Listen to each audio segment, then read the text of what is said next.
So we could classify differential equations in terms of linearity.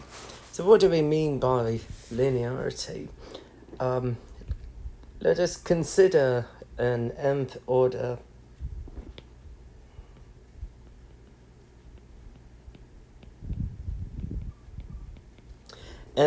differential equation, an ordinary differential equation, which would simply imply that the highest derivative in the differential equation excuse me, is of order n. So suppose we have a set of functions in terms of the independent variable. I'll just call x as the independent variable, and y is the dependent variable.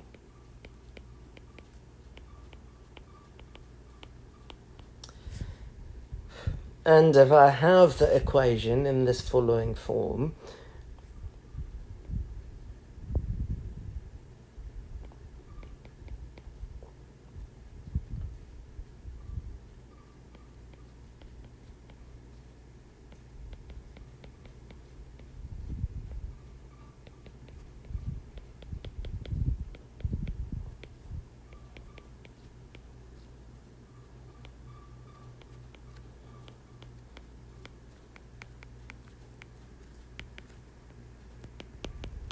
so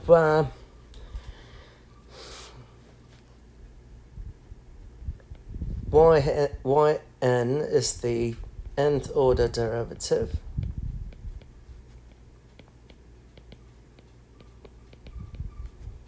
which is simply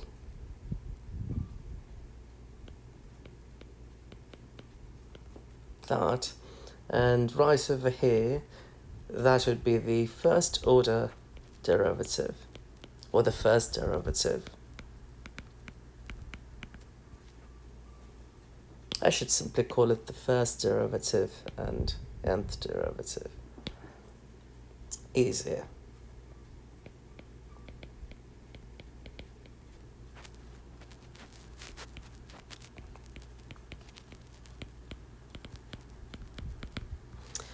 And that is some other function g of x, or it could be a constant, it doesn't matter.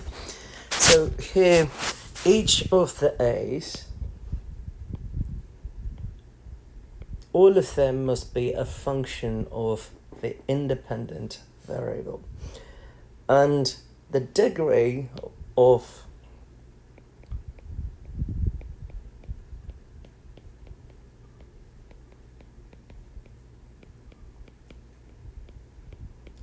the differential equation must be 1, in the sense that you cannot have the first derivative raised to the power of 10 or anything like that.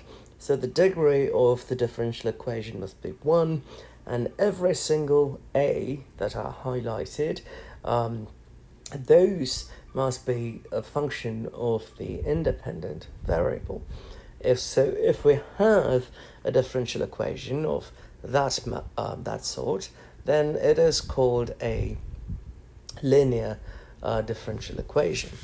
So let's see if each of the following are linear.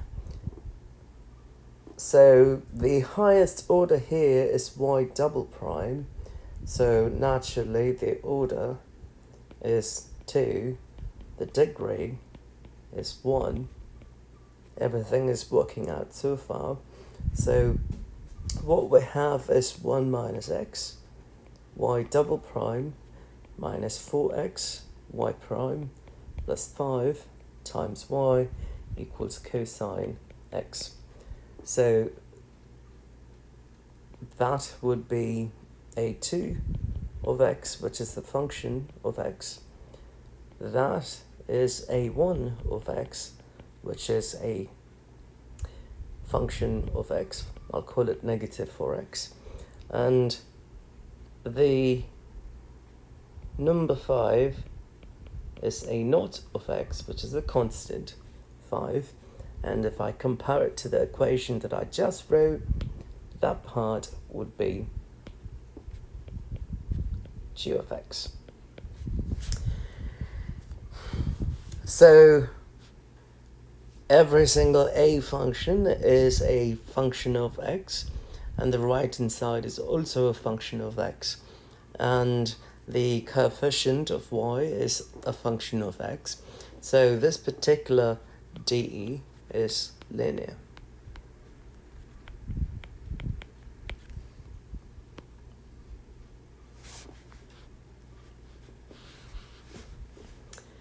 So let's look at the second case, and here we have t raised 5 times the fourth derivative minus t cubed times the second derivative of y plus 6 times y, and then you see t, and you may wonder, well, what is t? Is it a constant? No. It is implied that the derivative here, y prime, would mean the derivative of y with respect to t. So y is the dependent variable,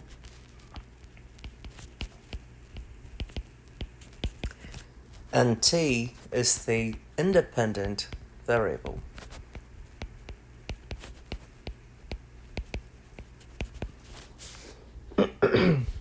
So let's look at the first term here. Of the order is 4, the degree is 1, so we are perfectly fine in that regard. And a4 of t, since the dependent variable is, the independent variable is t, we have t raised 5. A2 of t would be negative t cubed, and a0 of t is 6. Now, if you look at the notation here, I call it a sub 4 of t because it is the coefficient of the fourth derivative. I write here as a sub 2 of t because t cubed is the coefficient of the second derivative, and a sub 0 of t is 6 because it is the coefficient of the zeroth derivative. A zeroth derivative is simply the function itself, or y in and of itself. So every single function in this particular d, the a functions, the coefficients of each of the derivatives, are just functions of the independent variable or a constant, and the right-hand side is 0, so no violations here. So this dE is linear.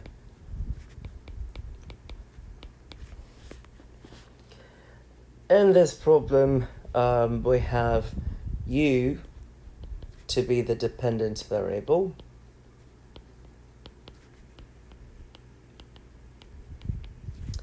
and r is the independent variable,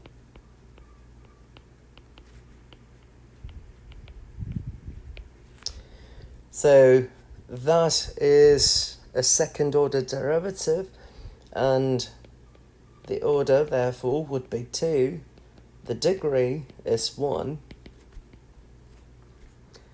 Now if we look at the coefficients of each of the derivatives, a2 of r, the coefficient of the second derivative, is simply 1. A1 of r is 1. A0 of r is also 1. So the functions of each, the coefficients of each of the derivatives are 1. Now the right-hand side here though is tricky, because the right-hand side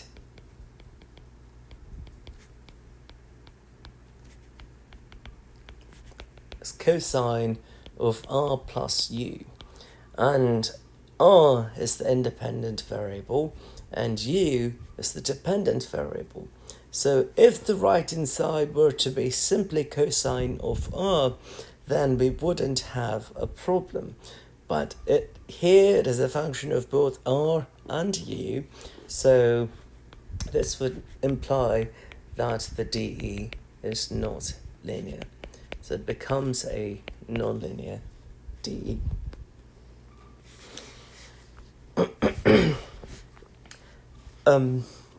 Typically, when we have a differential equation, we would end up getting a family of solutions.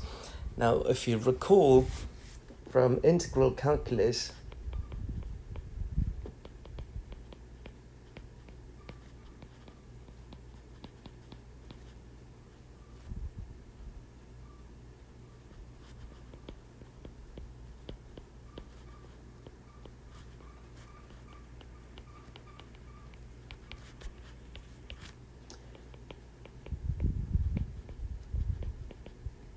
an integral has a constant of integration. And how do we find the solution to differential equations? In most cases, we make use of integrals.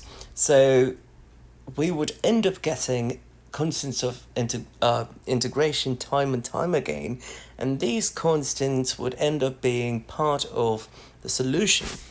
So if I consider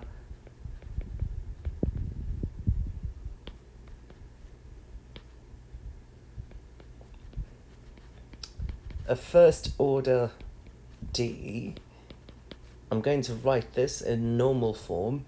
So some function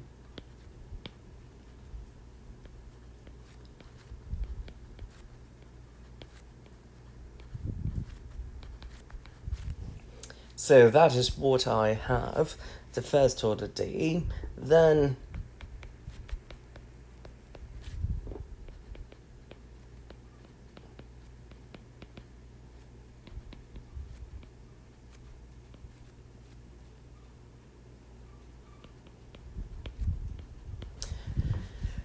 the solution would simply be g of x, y, and c, where c is some constant.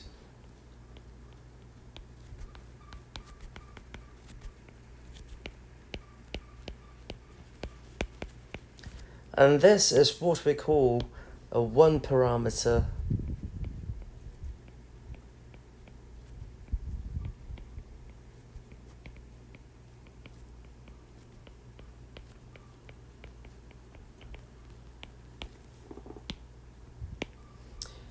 family of solutions.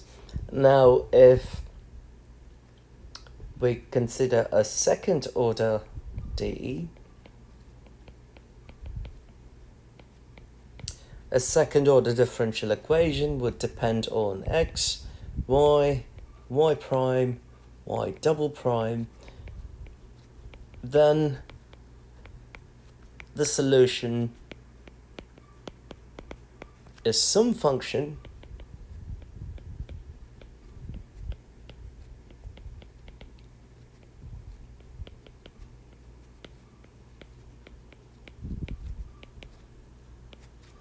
you'd have x, y, c1 and c2, and that would result in a two-parameter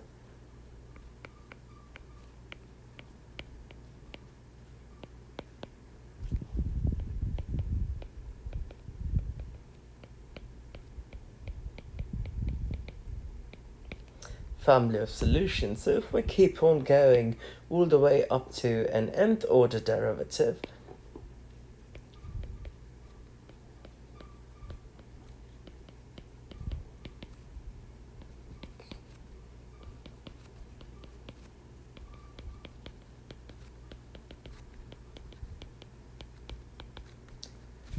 then the solution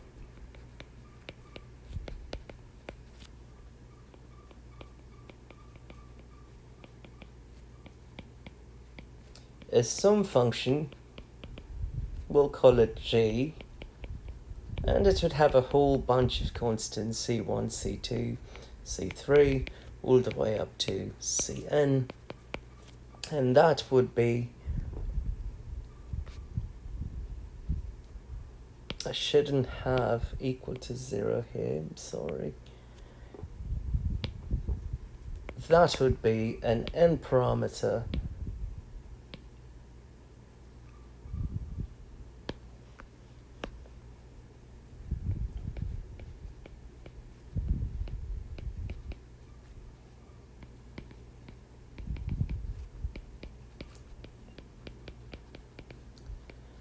The reason being we have n parameters, and those parameters are C1, C2, C3, and C all the way up to Cn. So by varying the values of the C's, we could end up getting a whole bunch of solutions. So all of those solutions that we obtain by varying the values of C would form a family of solutions for the nth order differential equation. So an n parameter family of solutions would have n parameters, C1, C2, all the way up to Cn. I could put in any number for each of these C values. So I would keep on getting different solutions, and if I put them all together for all possible values of C, then that would end up being a family of solutions for that particular nth order derivative.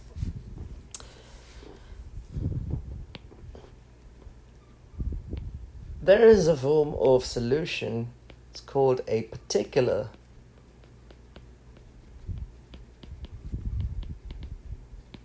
solution.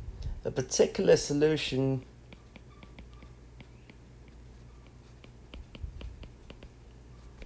is one that is free of any parameters.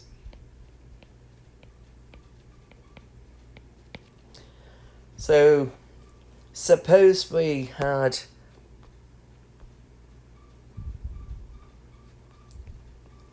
a DE as an example.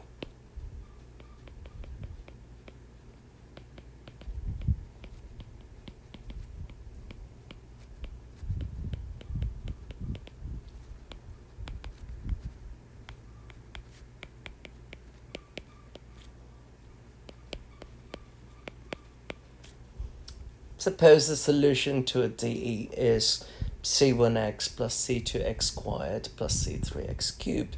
So clearly that is a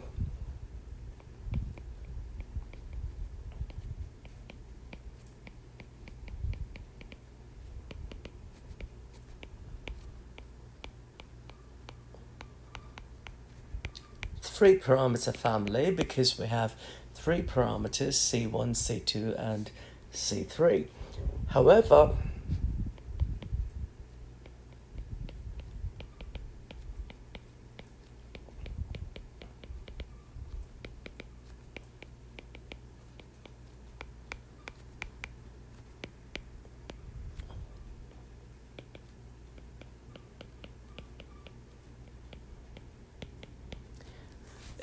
it ends up being a unique solution of the form y equals x plus 2x squared plus 3x cubed. So that is a fixed solution. That is a very particular solution. There are no constants involved in the solution. Therefore, that particular solution is called a particular solution, and it's not a family of solution. There's one other thing, it's called a singular solution.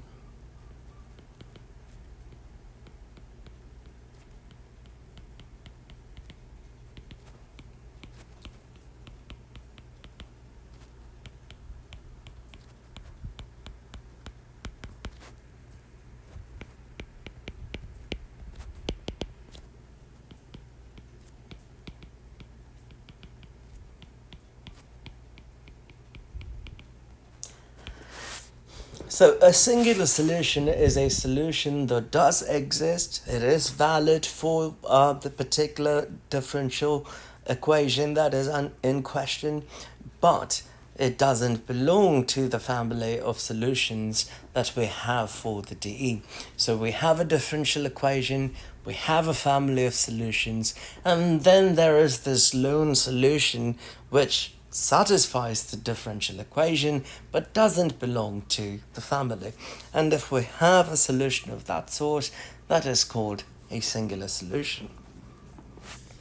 So let's see if we could find particular solutions for this differential equation.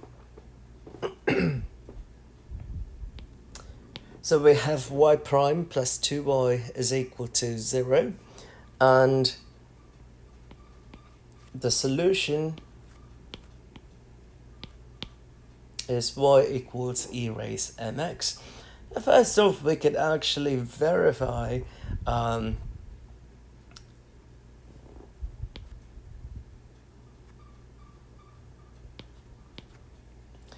whether if it is a solution or not simply by plugging in the values of e raised m and the of the solution in the differential equation itself.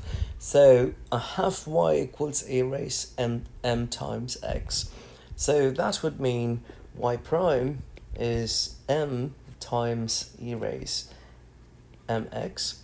And I would have y, which is e raised mx.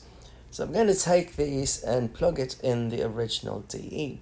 So I have e raised m times x times m, which would be y prime, 2 times y, 2 times e raised m times x equals 0. And I have a common e raised mx out. So if I pull that out, I have m plus 2 equals 0. And if you look at that, we know that e raised mx is not 0 for any value of m or x. It is an exponential function. It does not become 0. That would mean for that equation to hold true, m plus 2 must equal 0. So this would imply m plus 2 equals 0. That implies m is negative 2. So we have a one parameter family, y equals e raised mx, but it is only satisfied for m equals negative 2. So the solution here is y is equal to e raised negative 2x. And that is a particular solution as it is free of parameters.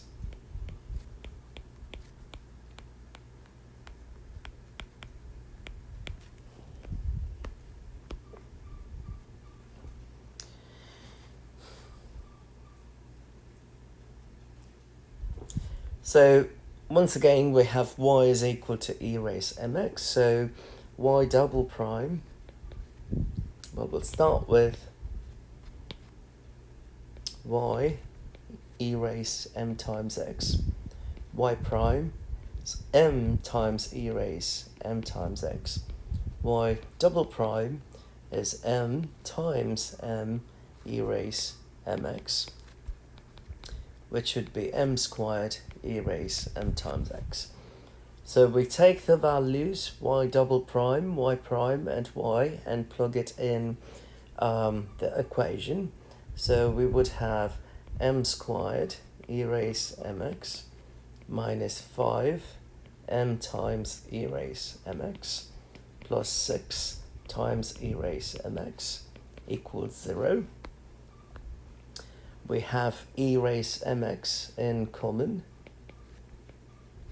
If I pull that out, we would have m squared minus 5m plus 6 equals 0. And clearly, the exponential part here cannot become 0 or will never be 0.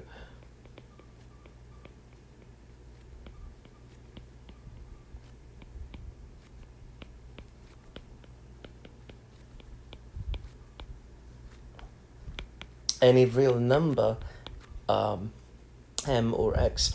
So in order for us to have a solution, the m squared minus 5m plus 6 part must be 0.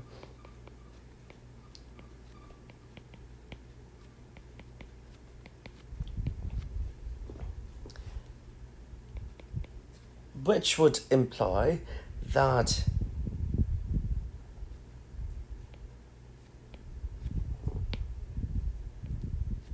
if I factor it, I always have m minus 3 times m minus 2 equal to 0. So I have factored the m squared minus 5m plus 6. I ended up getting m minus 3 times m minus 2. But we would have m equals 3 and m equals 2. So we have two solutions in this case, and both of them would satisfy that particular equation that's given in the problem. So the solutions are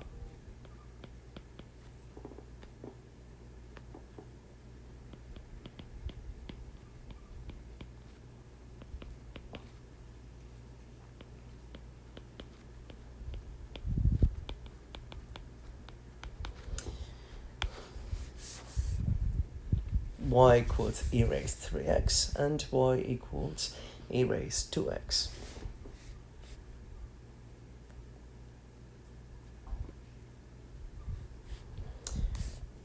So here we have a differential equation which is given by that, and the solution is y equals x plus 4 times square root of x plus 2.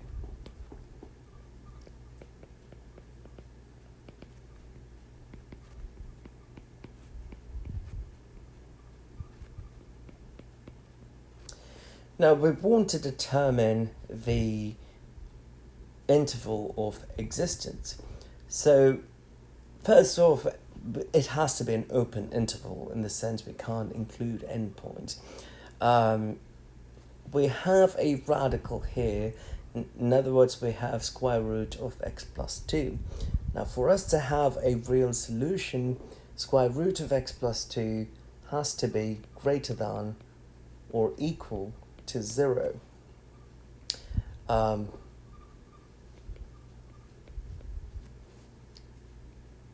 Otherwise,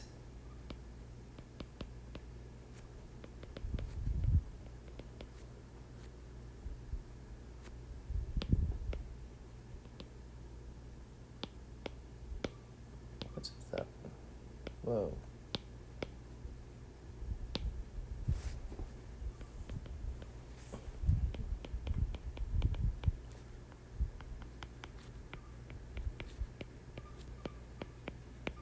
Otherwise, the solution will not be real. So we want square root of x plus 2 to be greater than or equal to 0. So if I square on both sides, x plus 2 has to be greater than or equal to 0 squared. Subtract by 2 on both sides, x is greater than or equal to negative 2. So that is a condition that is important for the solution to be valid. So the existence interval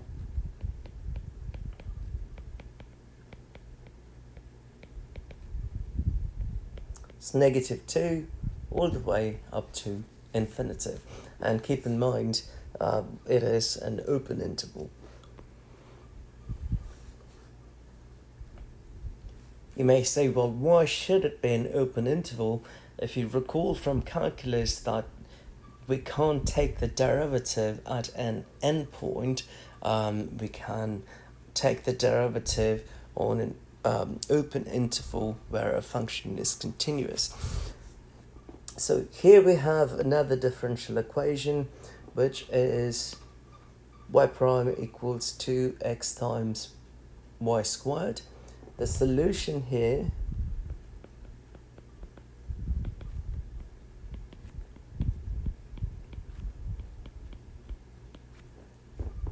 is 1 over 4 minus x squared. For that to exist, the denominator cannot become 0. So let's just set that equal to 0 so that we can exclude those values from the solution. So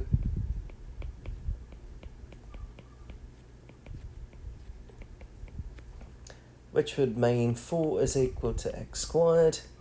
We take the square root, we get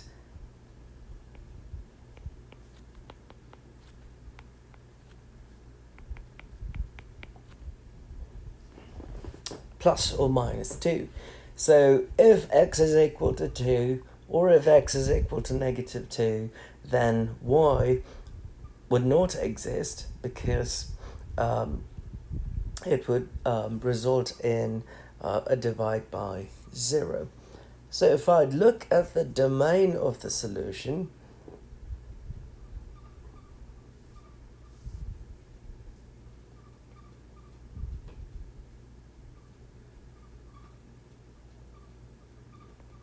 the domain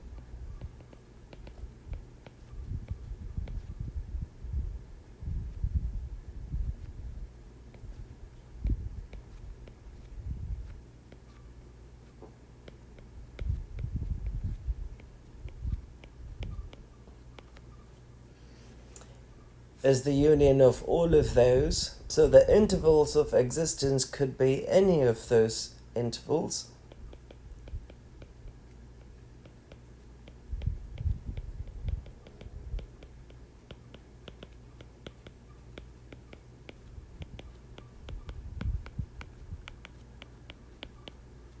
And typically we try to find the largest interval that we can think of within each of those cases. Clearly, we can't have overlapping intervals here, because there is a discontinuity. So the intervals of existence would be each of those pieces where the differential equation could exist. But the domain is the union of all of those intervals. So here we have another differential equation. The solution happens to be y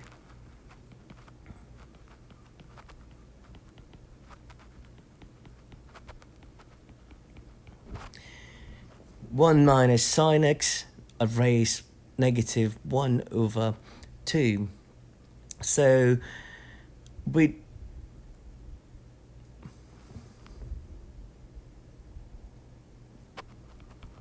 which would simply mean 1 over 1 minus sine x and raised 1 over 2. I could write it as square root. So I'm rewriting the given solution as 1 over square root of 1 minus sine x. So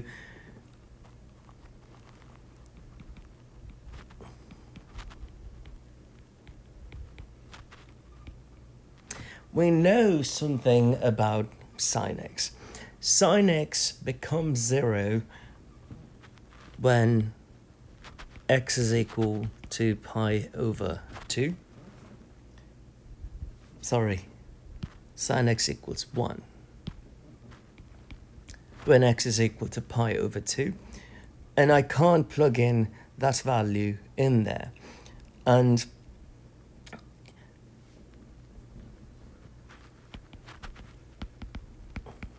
the absolute value of sine x is always less than 1. In other words, the sine wave goes between negative 1 and 1. So the denominator of the solution will not cause any problems for any value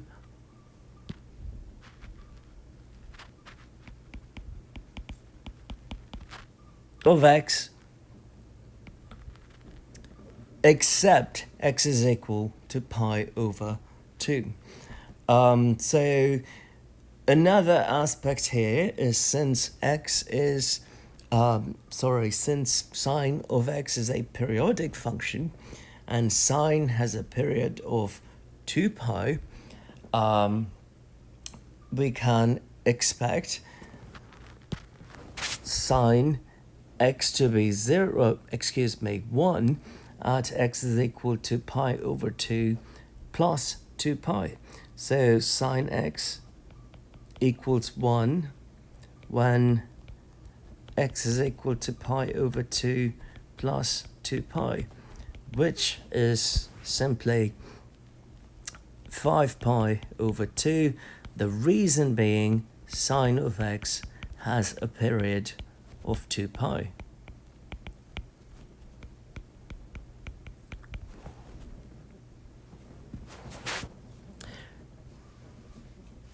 So I could simply write the existence interval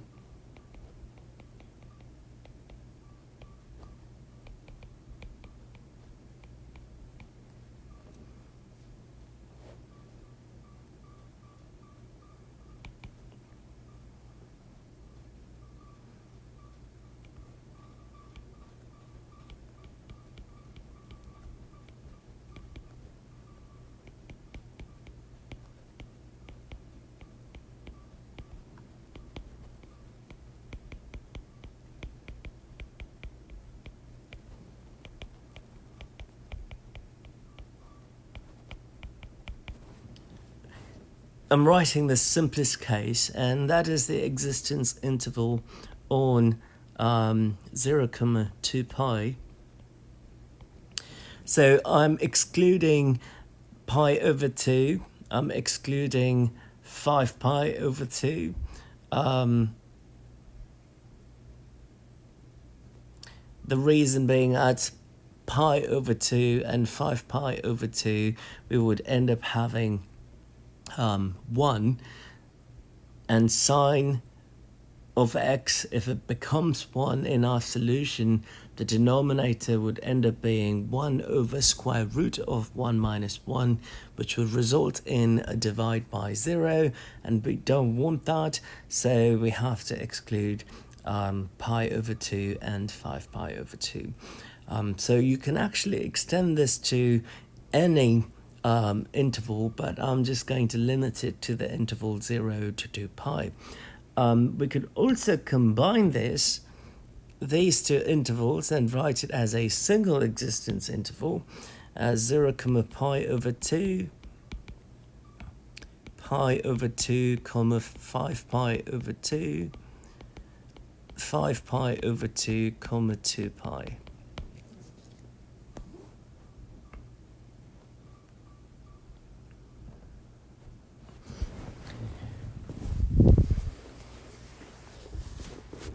So most applications involving differential equations, practical applications, will result in very particular solutions. And one way to obtain them is by using initial and boundary conditions. So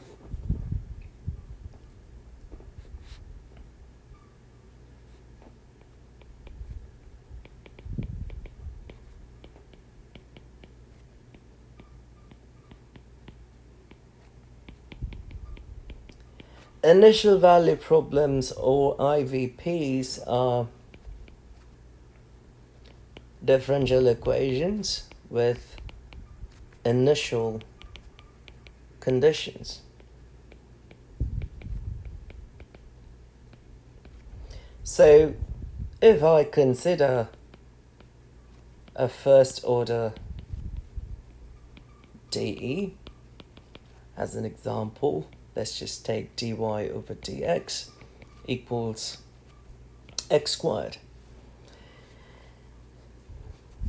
So that particular dE would have any number of solutions because it would result in a family of solutions. But if I specify one condition, we'll just say subject to initial condition, y of 2 must equal 4. Then the dE has to satisfy that condition in order to have a solution. So that particular condition is called an initial condition. If we consider a second order dE,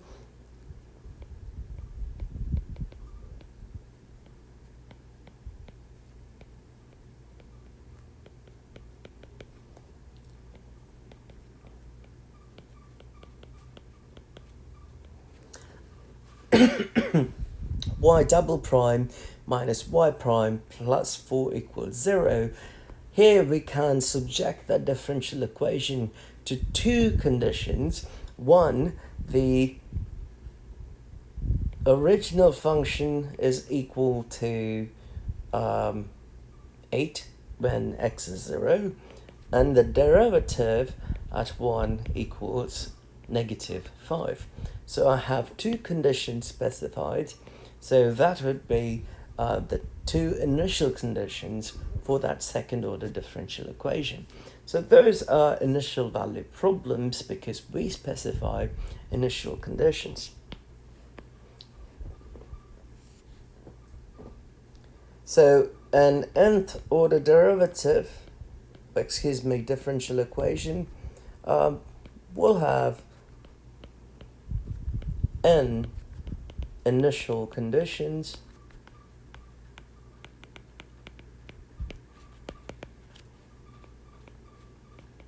in an initial value problem.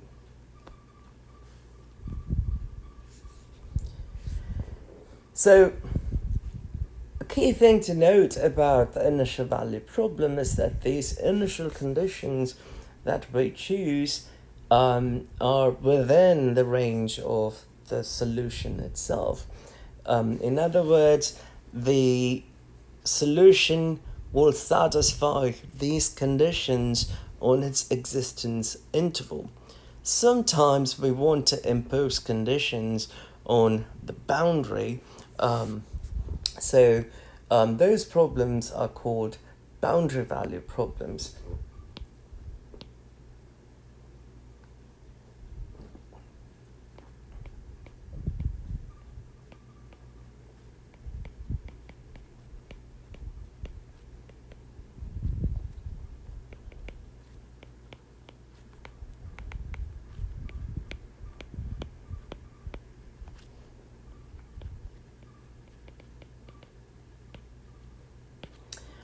So a boundary value problem is simply a problem involving a differential equation with boundary conditions. So we call it BVP. And as an example, consider the second order DE.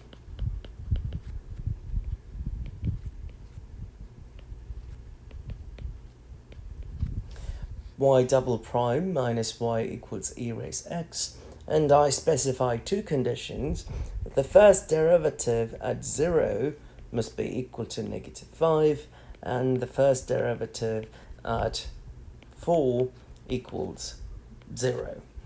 So I have specified two conditions for the first derivative. In other words, I require that these two conditions, y prime at 0 and y prime at 4, equal negative 5 and 0 for this particular DE. So at 0 and at 4, so we have two endpoints here, 0 and 4, hence the name boundary value problem, because 0 would be one edge of the boundary and 4 would be the other edge of the boundary. And these boundary conditions are defined for the first derivative. We could also define other conditions. We can add on more conditions and say, well, I want y prime of 0 to be negative 5, y prime of 4 to be equal to 0, and I will throw in an initial condition also, and y of 4 must equal 1. So that is an initial condition that I specify for y. So I could add any number of conditions here. So that would form the initial condition, and that is defined for y itself, which is the solution, and the top two would form the boundary condition because it is defined for y prime.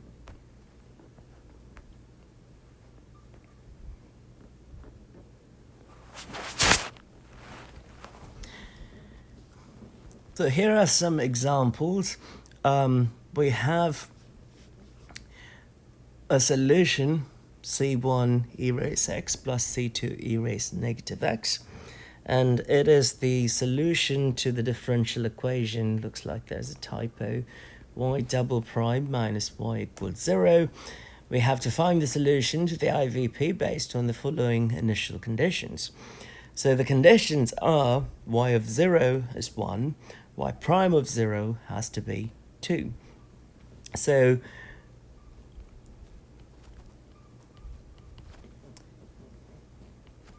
y of 0 equals 1 would imply when I plug in 0 for x in the solution, I must get 1.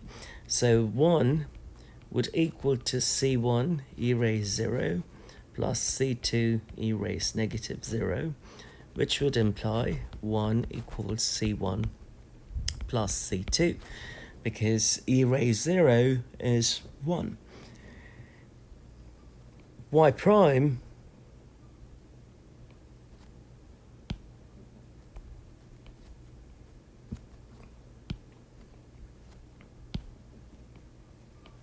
is simply the derivative of the solution, so I would end up getting c1 x e raised x. Oops, sorry.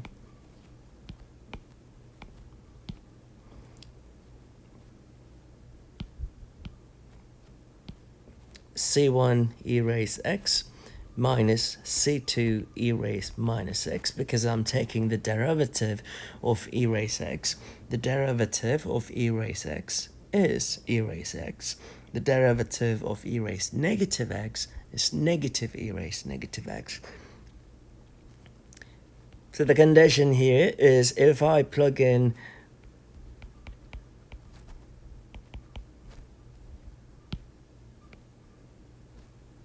zero, I must get 2 for y prime. So 2 would equal to c1 e raised 0 minus c2 e raised negative 0. 2 is simply c1 minus c2. So now we have two equations. 1 equals c1 plus c2. 2 equals c1 minus c2. That is a system of linear equations in c1 and c2. So if I add them together, have 3 equals 2c1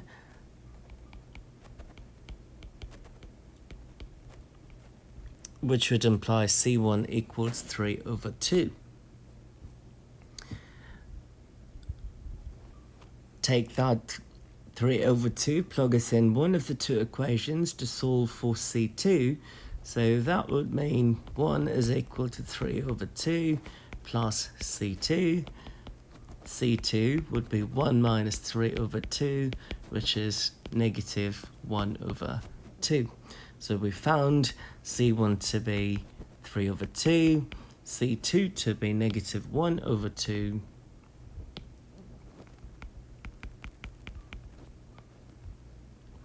we can take those unique values that we found and put it in the solution that we have. So the solution to the IVP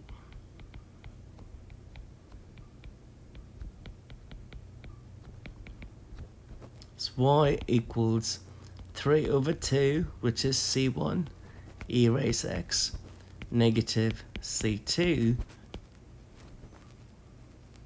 e raised negative x. c2 is negative 1 over 2. Now, what would happen if we change the initial value conditions?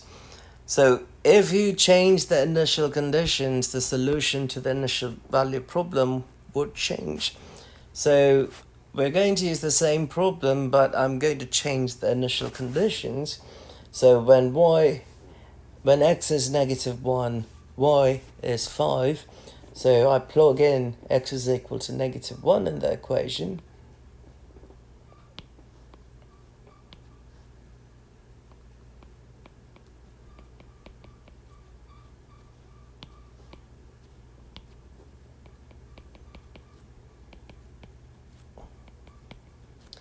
So we would have c1 e raised negative 1 plus c2 e raised negative of negative 1 equals positive 5.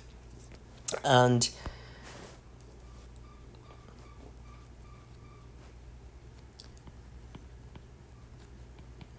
when x is equal to negative 1, y prime is negative 5.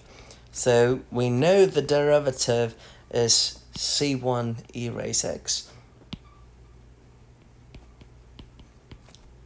minus c2 e raised minus x. That's the derivative that we found. So we have c1 e raised negative 1 minus c2 e raised negative of negative 1 would equal negative 5. So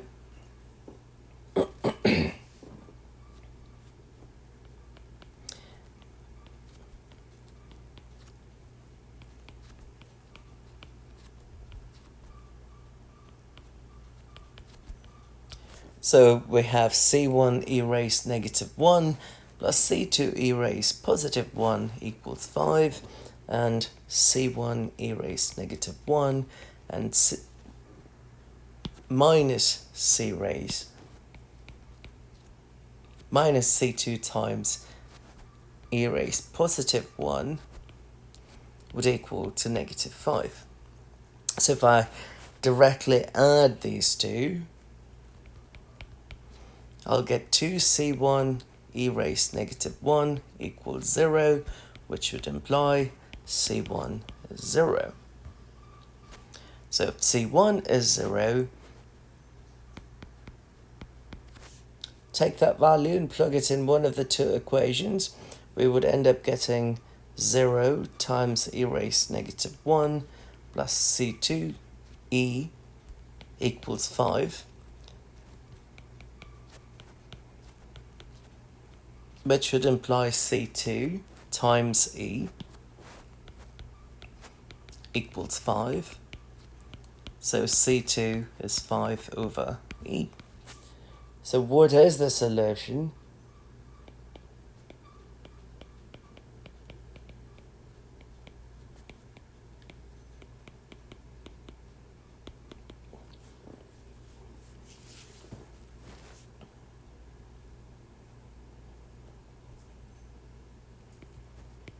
c1 is 0, so 0 times e raised x plus 5 over e times e raised negative x.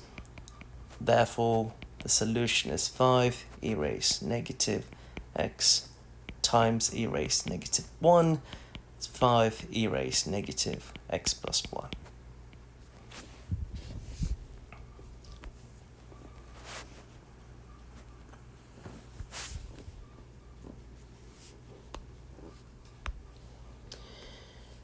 So here is an example where we have a solution which is 1 over x squared minus c, and we would like to find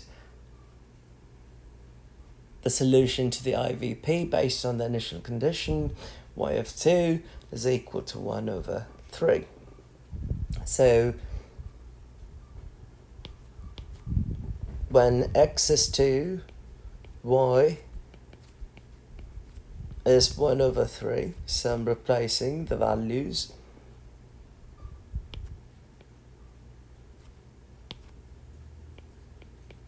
Of y and x.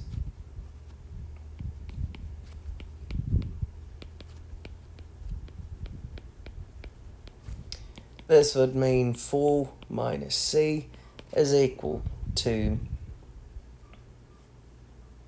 3, which should mean c is equal to 1. So the solution satisfying that particular differential equation and this initial condition y of 2 equals 1 over 3 is y equals 1 over x squared minus c. Sorry, defeats the purpose of the problem. Now, what are the existence intervals? Now we know the domain of the solution is negative infinity to negative 1, negative 1 to 1, and 1 to infinity. Why? The denominator will become 0 if we plug in x is equal to negative 1 or x is equal to positive 1. So we have to exclude that from the domain, and that's exactly what I did. So the possible existence intervals are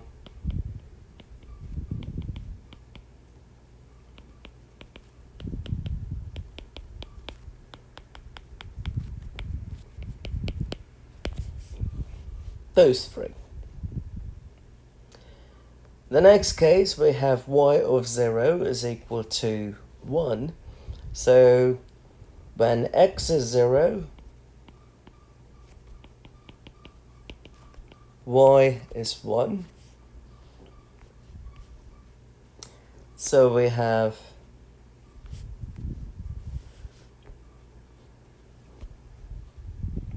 one equals 1 over 0 squared minus c. This would imply 1 equals 1 over negative c. So negative c is equal to 1. This would imply c is negative 1. So the solution to the IVP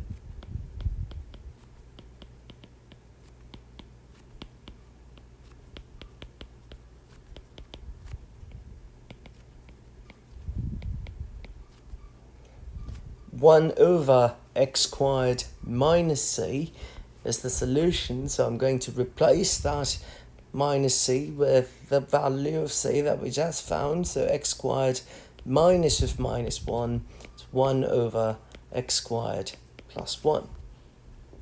So what about its existence interval?